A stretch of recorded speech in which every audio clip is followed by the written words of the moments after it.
Assalamualaikum warahmatullahi wabarakatuh. Jumpa lagi dengan saya Tama dalam Ada Apa Gerangan Season 2. Bagaimana kabar kalian? Semoga selalu diberikan kesehatan dan rezeki yang cukup. Malam ini saya akan membahas tentang hantu yang berasal dari daerah Sulawesi. Ada yang tahu? Ini sih tulisannya Popo ya, tapi kalau nggak salah cara bacanya itu Pok-Pok atau Pok-Pok atau gimana? Tolong dibenerin ya cara saya baca. Jadi hantu Pok-Pok ini ada yang bilang hantunya sejenis dengan kuyang atau palasik, yaitu kayak kepala. Terus ada semacam usus terburai yang ikut di bawahnya. Yang konon katanya memang itu merupakan salah satu ilmu hitam dari Sulawesi. Nah, dari sumber yang saya dapatkan, jadi ceritanya sejarah tentang hantu Pok-Pok ini, pada zaman dahulu di Sulawesi Selatan, banyak daerah dilanda perang, sehingga penduduk desa hidup miskin dan serba kekurangan. Sebab itulah, beberapa dari mereka nekat membuat perjanjian gaib yang disebut Tareka Pok-Pok, agar bisa lepas dari kemiskinan dan penderitaan. Penganut Tareka Pok-Pok konon hidup sejahtera, panjang umur dan awet muda. Namun resikonya, salah satu dari setiap keturunan mereka harus ada yang menjadi Pok-Pok. Itu adalah sebutan makhluk yang ditakuti warga Sulawesi Selatan. Pok-Pok adalah manusia yang jiwanya terbang tanpa kendali sang pemilik tubuh, akibat tidak mampu memenuhi ritual perjanjian gaib. Wujudnya menyerupai manusia biasa, tanpa busana, dan terlihat gelap seperti bayangan. Pok-Pok biasanya terbang saat malam mencari orang sakit atau ibu hamil untuk dihisap anusnya. Jika kalian menikah dengan perempuan atau lelaki dari keturunan Pok-Pok, maka salah satu anakmu akan menjadi Pok-Pok. Dan anakmu kelak menikah dengan manusia normal, maka melahirkan anak dengan keturunan Pok-Pok. Polanya seperti itu terus-menerus dan konon tidak bisa terputus. Itulah sebabnya, dalam tradisi Mamanu-Manu suku Bugis, orang kepercayaan keluarga harus teliti mencari informasi tentang calon yang ingin dinikahi. Mulai dari siapa orang tuanya, siapa nenek dan kakeknya, karena ditakutkan orang yang ingin dinikahi adalah tergolong Wija Pok-Pok atau keturunan Pok-Pok. Di tanah Bugis ada orang-orang tertentu yang memelihara Pok-Pok. Mereka menyuruh makhluk itu untuk menjaga kebun, empang, dan hasil nelayan. Itulah sebabnya Pok-Pok banyak ditemui di daerah pesisir, pegunungan, kebun jagung, dan durian. Manusia keturunan Pok-Pok bisa tahu jika dia sedang diceritakan. Warga kerap mengubah sebutan mereka menjadi gadis terbang atau lutu-lutu, yang artinya terbang-terbang. Agak lain ya, lutu-lutu gitu, kayak lucu-lucu gitu, tapi ternyata serem ya. Jadi pada umumnya makhluk Pok-Pok memiliki paras yang cantik dan juga ganteng. Mereka jarang makan. Tubuhnya mengeluarkan lendir licin seperti belut saat malam. Pok-Pok tidak kuat bertatapan lama dengan orang normal. Sering meludah dan tidak bisa menyembunyikan kebohongan. Jika kita menatap kornea matanya, bayangan tubuh kita terlihat dalam posisi yang terbalik. Menurut mitologi masyarakat Bugis, Pok-Pok terbagi menjadi dua. Yang pertama, Pok-Pok dengan wujud sempurna bernama Pok-Pok Salang. Bentuknya kepala manusia yang terbang dengan usus. Yang kedua adalah Pok-Pok setengah sempurna bernama Pok-Pok Mandala. Bentuknya menyerupai bayangan hitam tanpa busana dan suka terbang mencari buah atas kehendak sendiri atau perintah tuannya. Kedatangan Pok-Pok ditandai dengan bunyi khas di atap rumah. Jika suaranya terdengar jauh, berarti makhluk itu ada dekat kita. Sebaliknya, jika terdengar dekat, maka dia masih jauh dari kita. Saat berada di kebun, rombongan babi liar biasanya berlarian mengikuti arah Pok-Pok, ditandai dengan buah-buah yang hilang, serta dedaunan muda yang terpetik. Ada orang tertentu punya kemampuan bisa memanggil nama asli Pok-Pok ketika sedang terbang. Saat Pok-Pok itu singgah, orang tersebut menjanjikan makhluk itu ayam hitam atau sarung seraya menyebut alamat rumahnya. Setelah itu dilakukan, esok harinya Pok-Pok itu datang ke rumah kita dengan wujud manusia sambil menagih barang yang telah kita janjikan. Dengan cara itu kita bisa tahu keturunan Pok-Pok yang ada di desa. Mereka kerap menyimpan daun-daun muda dalam periuk nasi. Jika ada orang lain yang membuka periuknya, maka hal itu dianggap aib baginya. Sejak dahulu sampai sekarang, cerita Pok-Pok selalu memberi kenangan horor bagi anak-anak desa di Sulawesi Selatan. Dan berikut adalah salah satu kisah tentang hantu Pok-Pok. Teman-teman, ada apa gerangan? Ceritanya mulai dari sini.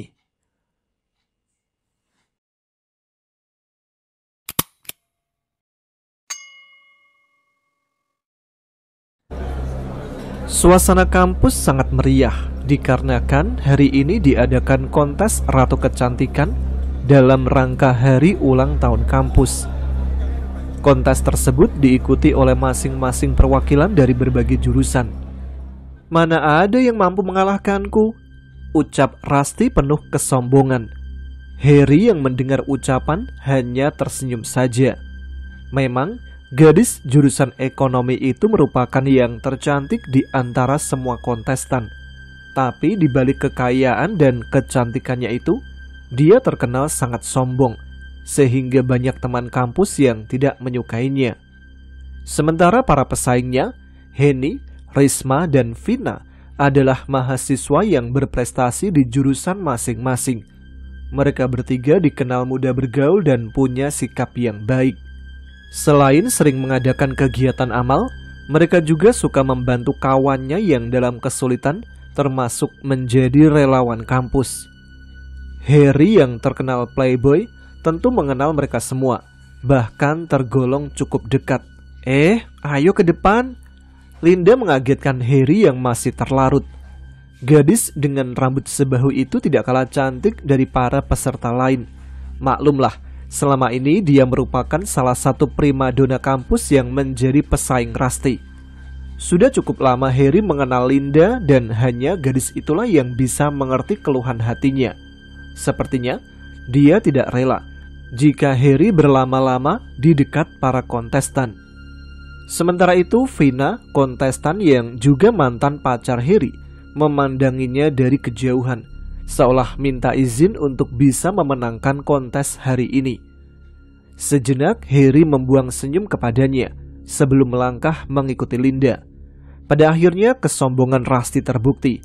Dia mampu mengalahkan kecerdasan peserta lain sehingga terpilih menjadi pemenang. Tampak senyum sinis meremehkan para pesaingnya. Bahkan dia menunjukkan sikap arogan dengan tidak mau menjabat tangan dengan yang lainnya. Harry tidak heran dengan sikap yang ditunjukkan oleh Rasti. Kesombongan yang selalu saja diperlihatkan secara blak-blakan. Pada malam harinya, Harry berkumpul bersama teman-teman di tempat biasa, di gerobak nasi kucing di sisi lapangan. Mereka asik mengobrol tentang kontes yang telah berlangsung siang tadi. Ketika sedang asik dalam perbincangan, tiba-tiba ponsel Harry berdering. "Halo? Ri? Vina, Ri?" Suara gemetar dari Linda langsung menyaut begitu ponsel diangkat. Begitu ingin menyampaikan sesuatu yang serius, Harry pun menyuruh kawan-kawannya untuk diam sejenak, lalu menyuruh Linda agar tenang dan menceritakan apa yang membuatnya tergagap. Dan detak jantung Harry semakin memburu ketika Linda mengabarkan tentang kematian Vina. Gadis yang juga mantannya itu ditemukan meninggal dunia di taman kampus. Tanpa menunggu penjelasan lebih panjang, Harry langsung menutup ponsel dan memberitahu kawan-kawannya, yang kemudian secara bersama-sama mereka pun melaju ke tempat kejadian. Di dalam keramaian, Harry disambut isak tangis Linda. Mereka pun langsung menuju di mana jasad Vina berada. Sungguh pemandangan yang sangat mengerikan. Sampai-sampai Linda menyembunyikan wajahnya di bahu Harry. Terlihat jenazah Vina perutnya terbelah, jantung serta hatinya hilang. Sementara darah yang membeku bercacaran di mana-mana. Tidak lama kemudian, pihak kepolisian datang melakukan tugasnya. Mereka mensterilkan tempat kejadian perkara sebelum cari bukti dan saksi sebagai bahan penyelidikan. Sudah 2 bulan lebih polisi menyelidiki kasus kematian Vina. Tapi sayang, si pelaku belum juga terungkap. Tampaknya si pelaku sangat profesional, sehingga begitu rapi dalam menjalankan aksinya. Tidak meninggalkan jejak apapun, sehingga membuat kematian Vina sangat misterius. Harry sendiri belum bisa melupakan jasad Vina, gadis yang pernah mengisi masa lalunya, meski hanya beberapa bulan saja itu, selalu mengingatkannya pada kenangan indah. Sama sekali dia tidak menduga jika Vina sangat cepat meninggal dunia, bahkan dalam kondisi yang sangat mengenaskan. Entah mengapa, malam ini Harry merasa sangat aneh. Jantungnya mendadak berdebar-debar tanpa sebab. Di tengah perbincangan kawan-kawan yang dipenuhi canda tawa, dia hanya membisu saja, sesekali menunggu wedang jahe hangat. Udah lari, nggak usah dipikirkan lagi si Vina. Doakan saja semoga tenang di kuburnya, ucap Dita yang sejak dari tadi memperhatikannya. Disusul yang lain ikut berkomentar menghiburnya. Setelah beberapa saat, perasaan yang mendera tidak juga kunjung membaik. Hal itu membuat Harry tidak nyaman terlarut dalam obrolan. Dia pun memutuskan berpamitan untuk pulang lebih dahulu. Dan tampaknya kawan-kawannya tahu posisinya. Di malam ini mereka tahu jika kejadian yang menimpa Vina kembali mendatangi pikirannya. Memang sudah bukan rahasia lagi jika selama putus hubungan dengan Vina, hubungan mereka masihlah terjalin dengan baik. Bahkan masih sering berkomunikasi, juga jalan bareng sebagai teman. Dari situlah kawan-kawannya paham bagaimana perasaan Harry ketika kehilangan sosok Vina. Sekitar pukul 11 malam, Harry melajukan motor menembus dinginnya malam. Dan ketika sampai di lokasi jalanan yang sepi, tiba-tiba motornya terasa berat. Harry yang mencoba menambah kecepatan motornya, tapi motornya masih saja pada laju yang melambat, seolah membawa barang yang sangat berat melebihi kapasitas. Belum reda rasa aneh yang dirasakan, dia menjadi merinding saat seusai angin menerpa, disusul dengan bau wangi yang khas. Sesaat dia melihat spion motor, tidak ternampak apapun di jok belakang. Sekuat mungkin Harry mencoba tenang. Namun, pemandangan yang menyeramkan membuatnya gemetar. Kaca spion yang semula tidak memperlihatkan apapun, saat kembali dipandang, nampaklah sosok yang mengerikan dan menyeramkan. Sosok itu adalah wajah Vina. Ri, jangan sampai ada korban lagi, Ri. Ucapan itu menggema di gendang telinga Harry, seakan memberi isyarat bahwa akan ada lagi korban selain dia, dan juga agar Harry ikut mencari siapa dalang pembunuhan sadis tersebut. Setelah ucapan itu menghilang perlahan-lahan, keadaan kembali membaik. Motor kembali berjalan secara normal. Tidak terasa ada beban yang menghambat laju motornya. Namun, hal itu hanya sebentar saja. Ketakutan Harry kembali datang ketika lampu motor menyorot sosok Vina yang berdiri beberapa meter di depannya. Kali ini penampakannya berbeda. Wajahnya sangat menyeramkan, dengan keadaan perut terbelah dan usus terurai berlumuran darah. Sosok itu terus menatap Harry, seolah berharap sesuatu. Dengan nyali yang tersisa, Harry mengendalikan laju motornya agar tidak oleng. Hingga akhirnya dia mampu melewati semua kengerian malam itu. Harry terus kepikiran dengan penampakan Vina yang bukan hanya muncul di malam itu saja. Beberapa malam selanjutnya juga datang menghantui, meski hanya sebentar saja. Kemunculannya yang terus terngiang di pikiran Harry adalah tentang ucapan malam itu. Namun dia tidak tahu harus berbuat apa. Tidak terlintas sedikit pun di benaknya tentang siapa yang dicurigai sebagai dalang dari pembunuhan tersebut. Lamun aja, jadi ndak kita jalan? Ucap Linda sambil menepuk bahu yang membuat Harry terkesiap. Pudarlah lamunannya. Dan seketika dia teringat dengan janji kemarin, yang mana akan mengajak Linda jalan ke lokasi toko buku bekas, sambil mencari bahan pelengkap mata kuliah, sekalian jalan-jalan berdua. Dan selain itu, dia juga berencana akan meresmikan hubungannya dengan Linda, gadis yang selama ini mampu membuatnya takluk. Setengah perjalanan, mereka menjumpai Risma yang memarkir mobilnya di pinggir jalan. Tampak kap mobil terbuka, menunjukkan kalau sedang ada kerusakan. Sendirian aja, Riz? Tanya Linda saat Harry menghentikan motor di sampingnya. Risma mengiyakan dan memberitahu kalau mobilnya mogok. Karena Harry bukan ahli di bidang mesin, maka dia menyarankan untuk mencari montir terdekat saja. Tapi saran itu dimentahkan saat Risma mengatakan kalau dia sudah menghubungi kawannya yang juga seorang montir mobil. "Udah, kalian jalan aja dulu, nanti kehujanan loh," ucap Risma yang terlihat enggan untuk ditemani. Sekejap Harry melihat keadaan cuaca, memang benar, mendung mulai terlihat di angkasa. Bersama Linda, Harry pun melanjutkan perjalanan meninggalkan Risma. Sebenarnya kasihan juga melihat Risma sendirian di tempat sepi itu, yang dikelilingnya adalah hutan jati yang sangat rindang. Di jalanan pun tidak nampak mobil maupun motor yang berlalu lalang meski hari masih menjelang sore. Namun karena cuaca yang tidak mendukung, mereka tetap meninggalkannya di sana. Dan hujan pun benar-benar turun setelah cukup jauh dari posisi Risma. Harry menepikan motornya di sebuah bangunan kayu di sisi hutan. Bangunan bercat hijau milik perhutani itu tampak sepi. Semua pintu dan jendela sudah terkunci. Setelah memarkir motor di tempat yang aman, mereka segera menuju teras untuk berteduh. Mereka berdua duduk di bangku panjang menghindari percikan air hujan.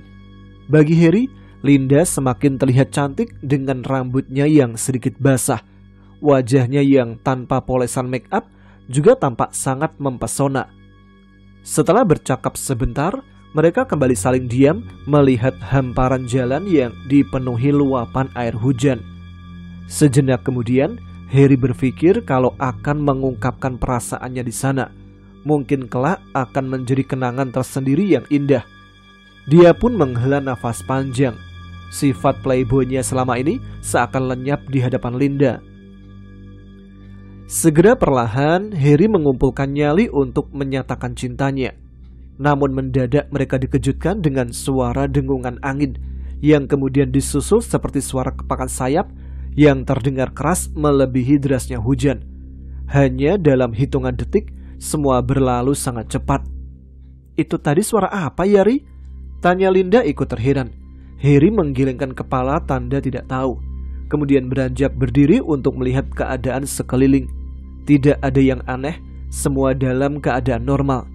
Hujan juga masih turun seperti sedia kala. Hanya saja intensitasnya semakin menurun. Harry yang tidak membawa jas hujan kembali duduk menunggu hujan benar-benar reda. Harry kembali bersiap untuk mencurahkan perasaan cinta. Tapi memang bukan saat yang tepat. Karena lagi-lagi gangguan itu kembali muncul. Suara yang sama datang kembali, membuat mereka semakin penasaran. Dan bukan hanya rasa ingin tahu saja, namun perasaan merinding juga mulai menghampiri. Untuk sejenak mereka saling pandang menajamkan pendengaran untuk mencari tahu sumber datangnya suara. Mereka yakin kalau suara itu lewat di atas bangunan tempat berteduh, seperti seekor burung besar yang terbang melintas didahului angin puting beliung. Tapi sangatlah aneh, jika kepakan sayapnya terdengar keras, selain itu juga tidak terlihat ada angin besar menggoyangkan pepohonan di sekitar. Mereka hanya saling diam membatin. Tidak lama setelah suara itu benar-benar lenyap, hujan pun menyisakan gerimis kecil. Masih dipenuhi tanda tanya, mereka segera bergegas meninggalkan bangunan kuno tersebut. Dan baru saja hendak melajukan motornya ke jalan raya, mendadak sebuah mobil bak terbuka berhenti tepat di samping mereka. Mas, tolong mas," ucap si pengemudi dengan panik. Sebelum Harry ataupun Linda bertanya lebih jauh, dia melanjutkan berucap jika kawannya meninggal dalam keadaan tidak wajar. Pemuda itu meminta agar mereka menjadi saksi sebelum melaporkan pada pihak berwajib. Begitu setuju, dia memutarbalikkan mobilnya dan Harry mengikutinya dari belakang. Sesampainya di tempat yang dimaksud, alangkah terkejutnya Harry dan Linda ketika tahu yang dimaksud adalah Risma. Ternyata pengemudi itu adalah montir yang dimaksud Risma tadi. Tampak gadis cantik itu sudah dalam keadaan meninggal dunia dengan kondisi sama persis seperti mayat Vina. Perutnya terbelah dan ususnya terburai. Sungguh sangat tragis. Di tengah kengerian itu, sang montir memutuskan untuk melaporkan pada pihak berwajib, sedangkan Harry dan Linda menunggu di tempat kejadian perkara. Beberapa bulan kemudian, lagi-lagi setelah 2 bulan lebih, kasus kematian Risma tidak ada titik terang dan masih menjadi sebuah misteri yang selalu diperbincangkan. Media surat kabar pun memberitahukan tentang ulasan dari beberapa paranormal yang mana mereka saling beradu tenar dengan sudut pandang sisi supranatural yang berbeda. Ada yang menyatakan sebagai tumbal pesugihan. Ada pula yang berpendapat kalau Vina maupun Risma telah mengganggu sosok penunggu sebuah tempat sehingga mereka terkena dampak dari perbuatan masing-masing. Lain halnya dengan pihak kepolisian yang masih terus mengumpulkan informasi dan bukti nyata. Harry sendiri mencoba melupakan semua kasus tersebut dan terfokus pada Linda setelah gagal mengungkapkan cinta di hari kematian Risma. Akhirnya hari ini, tepat hari ulang tahunnya, dia mengungkapkan perasaannya. Dan prediksinya tepat, cinta yang dirasakan tidak bertepuk sebelah tangan. Bagi Harry itu menjadi kado terindah bagi bertambahnya usianya. Malam harinya, Harry yang baru selesai menjalankan sholat isya segera menuju ponsel yang berdering dari tadi. Sejenak dia melihat jam dinding hampir pukul 11 malam. Begitu tahu Linda yang menelpon, dia pun segera mengangkatnya. Linda mengatakan kalau sedang ketakutan karena mendengar suara yang sama seperti saat berteduh di bangunan perhutani dulu. Suara dengungan angin dan kepakan sayap itu terdengar seperti mengitari rumahnya. Sebisa mungkin Harry menghiburnya dan tidak lupa memberi saran agar selalu berdoa supaya terjauh dari segala keburukan. Kemudian Harry mencoba membawanya ke obrolan yang lebih ringan. Akan tetapi alangkah kagetnya dia ketika Linda yang sudah mulai bercanda secara tiba-tiba menjerit sangat keras. Harry yang panik berulang kali mencoba memanggilnya, namun tidak lagi terdengar suaranya. Jujur, yang terdengar adalah suara kepakan sayap. Dengan sangat panik, Harry pun bergegas menuju rumah Linda, berharap kekasihnya itu dalam keadaan baik-baik saja. Setibanya di rumah Linda, hal buruk benar-benar terjadi. Rasanya kaget, sedih, marah, memburu menjadi satu ketika melihat Linda sudah dalam keadaan tak bernyawa. Kondisi mayatnya pun sama dengan Vina dan Risma, perut yang terbelah dengan usus terburai. Linda yang tinggal sendiri di rumah dan orang tuanya sudah lama meninggal memudahkan pelaku untuk menjalankan aksinya. Harry pun segera melapor pada pihak yang berwajib. Polisi kebingungan karena sudah 3 kali ada kasus yang sama, akan tetapi tidak bisa terungkap. Sedangkan beberapa paranormal hanya memberikan petunjuk saja tanpa memberikan jalan keluar. Harry sendiri sangat berduka lepas kepergian Linda. Dia jalani hari-hari yang sangat menyedihkan dengan rasa putus asa, hingga dia teringat pertemuannya dengan sosok Vina yang mana waktu itu menyuruh agar segera menemukan si pelaku. Dari sinilah Harry berpikir bahwa apa yang terjadi adalah perbuatan manusia. Dia pun bertekad melakukan penyelidikan sendiri. Dia mencoba mengamati anak-anak kampus yang baginya mencurigakan. Dengan gerak cepat, secara diam-diam dia melakukan aksi bak seorang detektif. Mungkin kawan-kawannya merasa aneh dengan sikapnya yang berubah, tidak lagi nongkrong sesering dulu dan selalu tidak berada di rumahnya.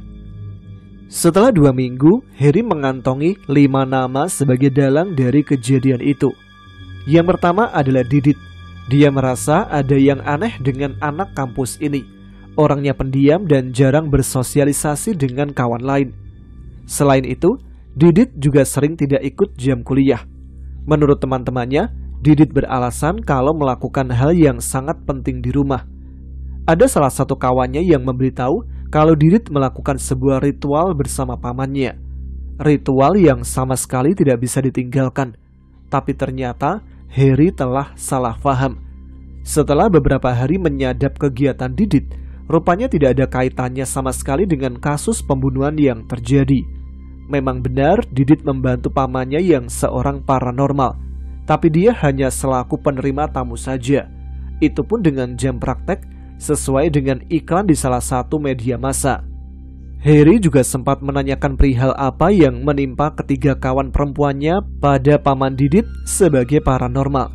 Namun jawaban yang didapat masih mengambang, yang membuat Harry merasa tidak yakin akan kemampuan si paranormal. Untuk penyelidikan kedua, Harry melakukannya pada Danar. Menurut beberapa kawan dekat, Danar ini dianggap aneh. Dia sangat benci dengan perempuan, bahkan sering berucap juga bertindak secara kasar pada para perempuan. Entah mengapa terkadang dia melakukan sikap kasar itu tanpa ada sebab jelas. Danar juga melakukan main tangan tanpa ada alasan pasti. Sudah beberapa kali pihak kampus memberi sanksi atas hal itu. Dan dari kelakuan yang sangat aneh itulah, Harry merasa kalau harus menyelidikinya. Ternyata kecurigaan yang kedua ini pun salah sasaran. Ternyata Danar adalah sosok yang tersakiti. Perlakuan kasar sang ayah kepada ibunya yang memicu sikap dan menjadi labil. Sang ayah adalah seorang mandor bangunan yang selalu menghajar ibunya setiap kali terjadi perselisihan. Dan pelampiasan sang ibu dilakukan pada Danar. Selalu marah-marah, bahkan mengajarnya tanpa ampun. Anehnya, sang ibu seringkali melakukan hal kasar tersebut setiap kali dia melakukan kesalahan sekecil apapun. Mungkin dari rasa trauma itulah yang membuat Danar sangat benci pada sang ibu, bukan pada ayahnya yang menjadi sumber kekerasan, yang pada akhirnya berdampak kebencian pada setiap perempuan. Tapi bukan berarti dia adalah seorang pembunuh.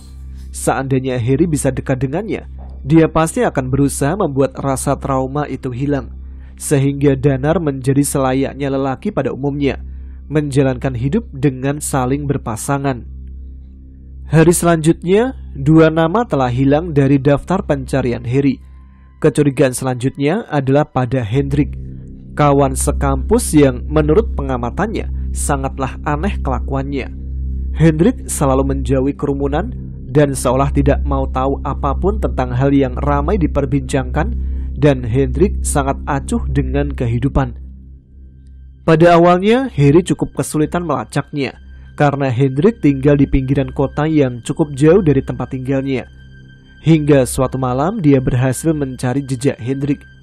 Malam itu, Harry melakukan tanya jawab pada salah seorang tetangganya. Beliau bernama Pak Kusnan. Menurut beliau, Hendrik memang anak yang tertutup. Hal itu terjadi semenjak kehilangan ibu dan adiknya, yang pada saat itu dia berusia 14 tahun, kecelakaan maut menewaskan mereka. Sedangkan dia dan sang ayah terselamatkan. Hanya saja ayahnya mengalami patah tulang, sehingga tidak bisa bekerja untuk memenuhi kebutuhan sehari-hari. Pada saat itu, Hendrik sempat akan putus sekolah. Namun atas rasa iba salah seorang pamannya, dibiayailah Hendrik ke sekolah. Anak itu pun mulai berpikir dewasa. Dia mencari kerja sampingan agar bisa mandiri dan tidak bergantung pada sang paman. Hal itulah yang membuat dirinya tertutup, seolah tidak peduli dengan kehidupan di sekitarnya yang bisa membuatnya iri hati. Mungkin dia pernah disakiti oleh kawan-kawannya sehingga menjauh dan tidak peduli. "Apa tujuanmu sebenarnya, nak?" tanya Pak Kusnan yang membuat Harry terdiam. Kemudian dengan tergagap, Harry mencari alasan yang tepat agar Pak Kusnan tidak curiga atas tingkahnya. Tapi lelaki yang sudah lebih dari separuh baya itu seakan tahu apa yang mengantar Harry sampai ke desanya. "Tidak baik berbohong pada orang tua. Jujurlah, ungkapkan kegelisahanmu, nak," lanjut Pak Kusnan. Harry menjadi salah tingkah dan tetap pada tujuan awal, yaitu merahasiakan penyelidikan yang dilakukan. Tidak ingin terjebak dengan obrolan, dia pun segera berpamitan untuk pulang. Akan tetapi tanpa terduga, Pak Kusnan tiba-tiba berucap, "Aku bisa membantumu. Sebelum berlarut, semua harus dihentikan," ucap Pak Kusnan. Dengan rasa aneh, Harry kembali terduduk. Lalu dia minta penjelasan dari maksud ucapan Pak Kusnan. Namun bukan jawaban yang didapatkan, melainkan sebuah perintah yang harus dia kerjakan. Disuruhnya Harry berhenti mencurigai orang-orang tertentu. Dan untuk memastikan sumber dari apa yang dicari adalah dia harus menemukan teman kampus yang berasal dari wilayah Sulawesi. Semisal tidak dari sana, maka yang terlahir dari salah satu daerah di provinsi tersebut. Bagi Harry hal itu sangatlah mustahil, mengingat betapa banyak pelajar yang berasal dari luar pulau. Juga sangatlah banyak jumlah pelajar yang berkuliah. Sampai kapan dia bisa menemukan mereka? Tapi Harry tetap berpikir positif. Mungkin Pak Kusnan tidak salah ngomong, tetapi ada sesuatu hal yang beliau ketahui. Lakukanlah sebelum akhir bulan Ruwah. Kamu harus sudah mengantongi foto-foto mereka. Karena jika tidak, kamu akan melihat lagi sosok tersebut memangsa korban. Ucap Pak Kusnan yang membuat Harry kebingungan. Meski begitu, Harry tetap menuruti perintah tersebut. Untuk sementara dia simpan tanda tanya tentang siapa sebenarnya Pak Kusnan. Secepat mungkin Harry bertekad mencari siapa saja warga kampus yang asli dari Sulawesi. Namun sebelum itu dilakukan, dia menuntaskan dulu rasa ingin tahu tentang sosok siapa Pak Kusnan. Dan setelah menemui beberapa orang terdekat, rupanya Pak Kusnan adalah seorang spiritualis. Namun selama ini, beliau tidak pernah memperlihatkan ilmu kesaktian yang dimiliki. Beliau memilih menjauh dari kampung halamannya, yaitu sebuah desa di wilayah Solo, demi menghindar dari para tamu yang minta bantuan. Meskipun begitu, beliau tetap turun tangan setiap kali ada orang yang tahu dan membutuhkannya. Dan ternyata ada alasan tersendiri. Beliau menjauhi dari buruan orang-orang. Rupanya beliau ingin menenangkan diri setelah mengalami satu kegagalan yang membuatnya menyesal. Menurut sumber yang memberitahu Harry tentang sosok beliau di kampung halamannya, dulu Pak Kusnan menerima tamu dalam berbagai hal masalah klinik. Cukup ramai para tamu berdatangan dan merasa puas dengan penanganan Pak Kusnan. Hingga suatu hari, datanglah seseorang membawa anaknya yang sedang hamil. Orang itu minta tolong agar Pak Kusnan membentengi putri dan si jabang bayi, karena sedang ada masalah dengan suaminya. Dan sang suami mengancam akan melakukan pembunuhan pada istri dan janinnya. Namun tidak secara langsung, melainkan dengan menyakiti lewat ilmu gaib. Hal itu dipicu dari rasa tidak percaya, yang mana sang suami merasa dikhianati selama dalam perantauan. Dia tidak percaya jika bayi yang dikandung adalah anaknya. Padahal sang istri tidak pernah melakukan hubungan terlarang dengan pria manapun. Atas hal itulah ancaman muncul. Dengan berlagak, Pak Kusnan menyuruh agar mereka tidak usah khawatir, karena telah datang pada orang yang tepat. Pemagaran secara gaib pun dilakukan, dan kesombongan Pak Kusnan terpatahkan. Begitu sampai rumah, perempuan tersebut melengking kesakitan. Perempuan itu terus menjerit dan membuat ayahnya panik. Sebelum dibawa ke rumah sakit, terlihat nyala api kecil melayang menghantam perut buncit perempuan tersebut. Hingga pada akhirnya, dia pun meninggal dunia dalam keadaan hamil besar. Seluruh tubuhnya melepuh seperti tersiram air mendidih. Dan rupanya kejadian itu berdampak besar pada keluarga Pak Kusnan. Istri dan 2 orang anaknya juga menjadi korban dalam waktu yang bersamaan. Orang-orang yang dikasihi itu muntah darah, lalu menemui ajal. Pak Kusnan baru tersadar bahwa orang yang dihadapi memiliki kesaktian jauh di atasnya. Semenjak saat itulah, Pak Kusnan dihantui rasa bersalah. Dirinya yang selalu diperbincangkan negatif mulai mendekatkan diri pada Sang Pencipta. Kesombongan yang semula mendarah daging berubah menjadi rasa rendah diri. Dia mulai tersadar bahwa kemampuan yang dimiliki bagaikan setetes air di lautan. Masih banyak lagi yang memiliki beberapa tetes untuk menghancurkan dirinya sendiri. Dan dia pun memutuskan untuk hijrah. Meskipun banyak tamu berdatangan, dia memilih apa yang menurutnya baik bagi agama, maka akan dibantunya. Hingga setelah 1000 hari istri dan anaknya, dia pun pindah ke tempat yang sekarang. Setelah tahu siapa sejatinya Pak Kusnan, Harry pun mulai melakukan pencarian. Dia yakin dengan kemampuan beliau, apalagi sudah menggabungkan kesaktian yang dikuasai dengan ilmu agama, tentu lebih kuat lagi. Dan Harry juga yakin dari sudut pandang itulah beliau membantunya. Pada akhirnya pencarian Harry membuahkan hasil. Dan dari beberapa nama yang dikantongi, Dia menemukan salah seorang dan langsung menuduhnya. Dia adalah Rasti. Gadis cantik nan sombong itu ternyata berasal dari Minahasa. Prasangka buruk langsung tertuju kepadanya. Heri juga teringat dengan kontes kecantikan yang berlangsung beberapa waktu lalu, di mana semua kontestan pesaing Rasti yang menjadi korban kesadisan yang belum terungkap pelakunya, termasuk Linda, kekasihnya. Ternyata Linda juga menjadi salah satu kontestan ratu kecantikan. Tetapi dia mengundurkan diri karena di hari sebelum berlangsungnya acara, Linda mengalami sakit gigi yang mengharuskan ke dokter gigi untuk pemulihan. Setelah diselidiki, ternyata semua korban berurutan dari tanggal lahir mereka. Vina terlahir di bulan Februari, lalu Risma di bulan Mei, sedangkan Linda lahir di bulan Juni. Dan yang terakhir yang menjadi perhatian Heri adalah Henny, yang lahir di bulan Oktober. Kebetulan sekali, semua lahir di tahun yang sama. Dari situ Heri juga baru sadar bahwa semua korban meninggal di hari dan jarak waktu yang sama, yaitu hari Sabtu Pahing setiap 3 bulan. Dia pun menyimpulkan bahwa Pak Kusnan menyuruhnya kembali sebelum akhir bulan Jawa, dikarenakan masih ada Henny yang akan menjadi korban selanjutnya. Tanpa menunggu waktu lama, segera Heri menemui Pak Kusnan dengan membawa foto beberapa pelajar dari Sulawesi. Dalam pertemuan itu, dia menceritakan tentang Rasti, sosok yang dicurigai. "Apakah kamu pernah menemui hal aneh sebelum jatuhnya korban?" tanya Pak Kusnan. Dan sebelum melakukan ritual khusus untuk sejenak Heri berpikir. Dan teringatlah dia dengan suara aneh yang muncul, yaitu suara dengungan angin disusul seperti kepakan sayap binatang yang besar. Semua itu dia temui sebelum kematian Risma dan juga cerita Linda waktu menelpon. Heri pun menceritakan pada Pak Kusnan. Dari situlah Pak Kusnan menceritakan tentang hantu asli dari Sulawesi, yaitu hantu Pokpok, atau yang biasa disebut dengan Pokpo, juga disebut dengan Pungko.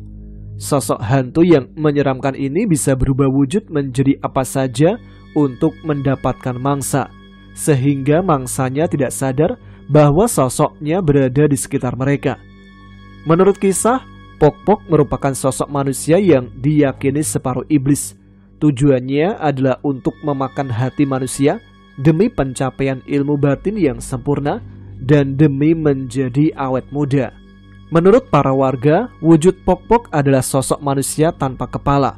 Ada pula versi lain yang menyebutkan wujud Pokpok adalah kepala disertai dengan usus yang dipenuhi darah.